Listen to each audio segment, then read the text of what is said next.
మరి 3 సంవత్సరాల మధ్య రాజాగారి సెంటర్లో బారిగేట్లు పెట్టి ప్రజలందరికీ కూడా ఇబ్బందికరంగా చేస్తున్నారు. కొంతమంది వాళ్ళకి వ్యతిరేకంగా ఉన్న వ్యాపారస్తులను దృష్టిలో పెట్టుకొని ఊరు మొత్తాన్ని ఇబ్బంది పెడుతున్నటువంటి పేరు నాని గారు కక్ష సాధింపు చర్యలు మానుకోవాలి. మొన్న అధికారులు తీసుకెళ్ళి మేము ఏం చేసామంటే స్పందనలో వినతి పత్రం ఇచ్చాం. అయ్యా, ప్రజలు ఇబ్బంది పడుతున్నారు, కొంచెం మీరు మీరు బారిగేట్లు తొలగించండి అని చెప్పి ఎస్పీ గారికి ఇచ్చాం. అలాగే మరి కలెక్టర్ గారికి ఇచ్చాం. ఎలాంటి స్పందన లేకపోతే 4-5 సార్లు లెటర్లు ఇచ్చాక ఈరోజు మేము ధర్నాకి కూరుకొని ఇక బారిగేట్లు తొలగించడం జరిగింది. మళ్ళా అధికారులు పెడుతుంటే ఈరోజు రోడ్డు మీద కూర్చొని ధర్నా చేస్తున్నాం.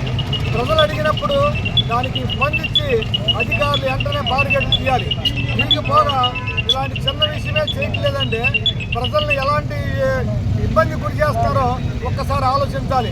ప్రజలు ఇక్కడ ఉన్నటువంటి వ్యాపారస్తులు వ్యాపారం లేక, అలాగే వాళ్ళకి వడ్డీలు కట్టుకోలేక నానా బాధలు పెడతా అక్కడ మోరు వ్యాపారం తీశారు, మిఠాయి బొట్టలు తీశారు, రెస్టారెంట్ తీశారు. అంటే ఎలాంటి పరిస్థితుల్లో వ్యాపారం ఇబ్బంది పడుతున్నా కూడా ఇక్కడ ఉన్నటువంటి నాయకులు తెలుసుకోవాలి. కడుపు నిండిపోయిన మీకు తెలియదు ఆకలి మంటలో వచ్చిన మాకు తెలుసు వ్యాపారస్తులు పడే ఇబ్బందులని. మరొక్కసారి తీసేదాకా ఇక్కడే ఉండి తీసిన తర్వాత ఇక్కడి నుంచి వెళ్తామని ఇక్కడే పడుకుంటాం, ఇక్కడే తింటాం, ఇక్కడే ఉంటాం. పెడితే మళ్ళీ కార్యాచరణ మీరు మళ్ళీ తెలియజేస్తాం.